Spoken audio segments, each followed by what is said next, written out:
So welcome. A discount of 40% on the market price of a trouser enables Ajit to purchase a shirt.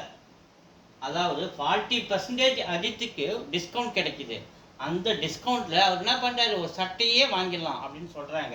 So to purchase a shirt, அப்புறம் also which cost him ₹320. அதாவது அதனோட விலை, அந்த சட்டையோட விலை ₹320 சொல்லிட்டாங்க. அப்போ 40% discount கிடைச்சதுனால தான் அந்த ₹320 சட்டையை அவரு வாங்கினாரு. அப்போ 40% எதுக்கு சமம்? அந்த சட்டை ₹320 சமம். அப்போ 40% எதுக்கு சமம்னா அந்த ₹320 சமம் இல்லையா? அப்போ அவர் how much did Ajith pay for the trouser? அப்போ ட்ரௌசருக்கு எவ்வளோ கொடுத்துருப்பாரு? டிஸ்கவுண்ட் போக தானே கொடுத்துருப்பாரு. அப்போ 100% மார்க்கெட் ப்ரைஸ்னா டிஸ்கவுண்ட் 40% போச்சுன்னா 60% அமௌண்ட் தான் அவர் ட்ரௌசருக்காக கொடுத்துருப்பாரு.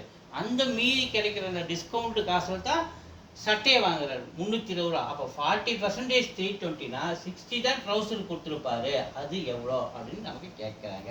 ஸோ இங்கே என்ன ஆகுது? அதிகமாகுது. அதாவது 40லேருந்து 60 அதிகமாகுதா? பர்சன்டேஜ் அதிகமாகும் போது விலையும் அதிகமாக தான் ஆகும் இல்லைங்களா?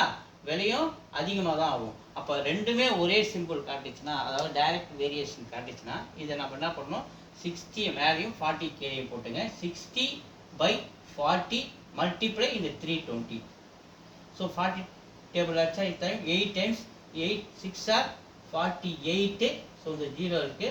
ஸோ ₹480 ₹480 தான் அவர் என்ன பண்ணியிருப்பாரு, ட்ரௌசருக்காக பே பண்ணியிருப்பார். ஓகேவா? தேங்க்யூ.